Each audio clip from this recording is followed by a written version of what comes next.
रोटी रामायण की खाई, नमक रामायण का, सब कुछ रामायण ही रामायण में। लेकिन आप लोगों के बालकों के लिए विशेष करके, यदि हम साधन के पथ पर स्वयं अग्रसर नहीं होंगे तो वेद पुराण सब बेकार हो जाएगा,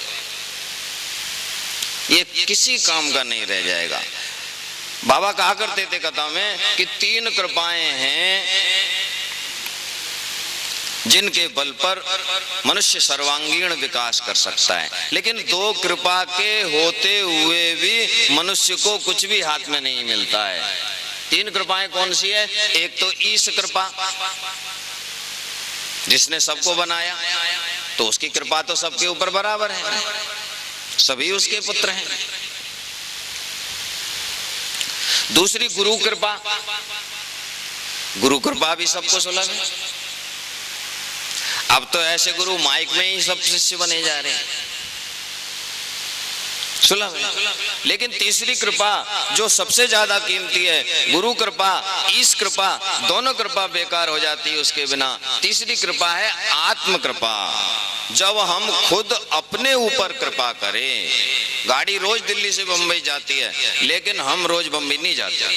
हम कब जाते? जब हम दृढ़ निश्चय कर लेते कि नहीं हमें बंबई जाना है। पैसा नहीं है तो अड़ोस पड़ोस में कर्जा ले लेते, कपड़ा नहीं है तो लॉन्ड्री से उधार ले लेते, लेकिन समय निर्धारण कर लिया, दृढ़ संकल्प कर लिया तो हम गाड़ी में बैठ जाते। ये है आत्म कृपा।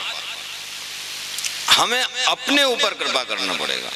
अरे दुनिया के मर जाने से हम थोड़े मर जाएंगे, लेकिन हमारे मर जाने से दुनिया मर जाएगी। तो अपने ऊपर कृपा इसको कहते हैं। जैसे ही सती को आत्मचिंतन करने का अवसर मिला, कैसे मिला? भोलानाथ समाधि में हो गए, एक ही से कुछ कहना सुनना था। अब आंखें बंद हैं और आत्मचिंतन कर रही है, गलती कहां पर हुई, कहां पर गलती हुई। जब आत्मचिंतन करने लगी तो अपनी दोनों गलती उसके पकड़ में आ गई। सती मन में विचार करती है कि मैं जो कीन रघुपति अपमान,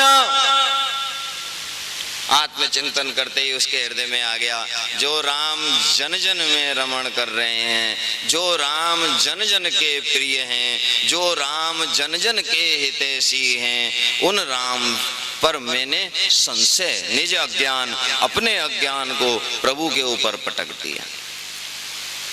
अज्ञान मेरा था कि मैं न समझ पाई कि ये राजा के लड़के हैं या ब्रह्म हैं या भगवान विष्णु का अवतार हैं, मैं न समझ पाई, ये अज्ञान मेरा था। और निज अज्ञान राम पर आना, मैंने प्रभु के ऊपर नाना प्रकार के संदेह व्यक्त कर दिए। मैं जो कीन रघुपति अपमाना, मैं जो कीन रघुपति अपमाना, पुनिपति बचन मृषा करि जाना। फिर चलो वो तो अदृश्य शक्ति थी, राम को ही मेरे सामने आके थोड़ा समझा रहे थे, लेकिन मेरे पति तो रातों दिन मेरे संग, मेरी रक्षा सुरक्षा करते हुए मेरा लालन पालन कर रहे हैं, मुझे संभाल के रखे हुए हैं। उनकी वजह से मैं आज तक जीवित हूं, नहीं तो कब का मर गई होती। उनकी बात टाल दी, उनके हृदय को क्लेश पहुंचा दिया। देखो बेचारे कुछ न कर सके तो मौन होकर बैठ गए, समाधि हो गए। जब तू बात ही नहीं मानती तो अब कहे क्या हो, मौन हो गए।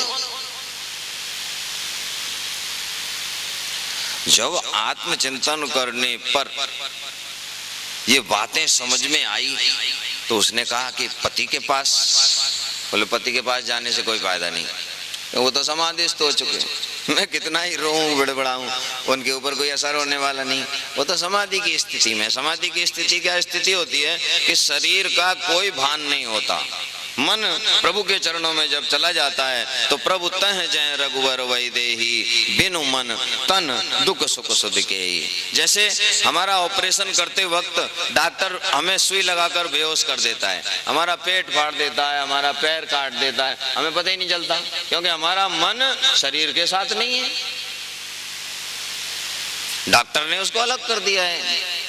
अभी शरीर को काट रहा है, फांस रहा है, लेकिन मन जब शरीर में वापस होता है, दवा का असर खत्म होता है और मन जब चेतन होता है तो फिर उस दुख दर्द को तुरंत पहचानने लगता है। तो भोलेनाथ तो मन प्रभु के चरणों में लगाकर समाधिस्थ हो चुके, किसको सुनाऊं?